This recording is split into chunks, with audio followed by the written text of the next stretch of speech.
So Jared Goff had to leave the Lions' loss to the Commanders last night, and in comes the backup quarterback, and it's the veteran Teddy Bridgewater. Now, Teddy Bridgewater was coaching his team to a state championship in Florida, a high school team, just a few weeks ago. They signed him, and I'm wondering, well, is Hooker injured and I didn't know about it? What's the deal here? And I go and I look and I find a Lions website, Lions fan site, and I'm like, well, the switch at quarterback finally that we knew was coming is finally here, which tells me that late in the season, they said, we need somebody to be the real backup. And last night, Hendon Hooker was not the backup. He was the emergency inactive number 3. And Teddy Bridgewater, who hasn't played in X amount of years, was your backup who came in. I don't think that's a great sign for Hendon Hooker. But the bigger issue here is the knock on this system from Josh Heupel. And it was the knock on Art Briles when he was at Baylor.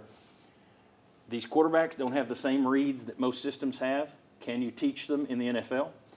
These receivers don't run a full route tree. Yeah. You look at the stars of the 2022 team, and so far, it hasn't looked great. Hooker, Hyatt, Tillman, none have really taken off in the pros yet, and the Hooker thing is big.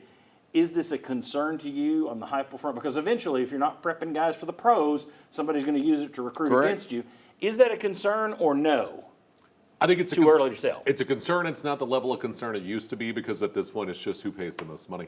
That's where a lot of guys are going to go. But it is still a concern, I think. Like Hendon Hooker in the preseason, Dan Campbell was saying, we love Hendon. He has to learn how to run the offense. You don't want to hear that, right? At the end of year, now you're at the end of year 2. Yeah. And they said, and thanks, no thanks. Look, I am a Giants fan, unfortunately. Jalen Hyatt cannot play. He can't. He is not good enough to play as a receiver in the National Football League. He can't get on the field on a terrible football team. So I do think it is a concern, though not as big of a concern as it used to be.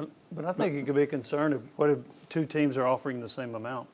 Exactly. Could be. That's where I was And you going. say, hey, wait a minute, this system doesn't produce NFL players, this one does. Yeah. So that could be a deal breaker. So Tennessee has to also pay more. Does that cut in to what you can do all over your team because you're having to pay the quarterback more because he's saying, well, I may not make the NFL, so give me another $250,000. Well, and that's something I've talked to Ryan Callahan on our show. You know, we've talked to him about it from Go Vols 24/7, and he always makes the point that schools that churn out kids to the pros, they get a discount. Somebody may take less to go to Alabama when Saban was there. Somebody may take less to go to Ohio State or Georgia because they always lead the nation in draft picks. Or North Carolina now, maybe? We'll see. We'll see. It has to be a concern, doesn't it? If you're talking about has to learn how to run the offense year 2, and you look at the history there, it has to be.